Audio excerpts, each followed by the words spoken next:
शेतात जात असताना रेल्वे बोगद्यात साचलेल्या पाण्यातून बैलांची सुटका करत असताना सुकलाल लालचंद माळी वय वर्ष 63 या शेतकऱ्याचा बुडून मृत्यू झाला। ही धक्कादायक घटना मंगळवार 11 जून रोजी सकाळी 10 वाजता आसोदा ते मन्यारखेडा रस्त्यावर घडली। या घटनेमुळे परिसरात हळहळ व्यक्त केली जात आहे।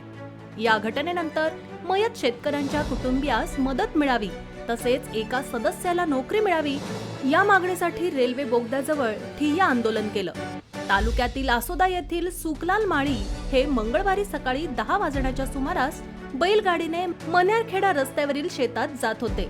सोमवारी मध्यरात्री जिल्ह्यात मुसळधार पाऊस झाल्याने या रस्त्यावरील बोगद्यात पाणी साचलं होतं। यावेळी बोगद्याखालून पलीकडे जाण्यासाठी माळी यांनी बैलगाडी टाकली।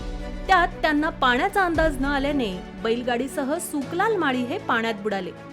त्यावेळी त्यांनी दोन्ही बैलांची सुटका करण्यासाठी बैलगाडीची जोत तोडली।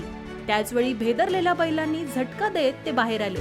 मात्र सुकलाल माळी यांना पोहता येत नसल्याने त्यांचा बुडून मृत्यू झाला।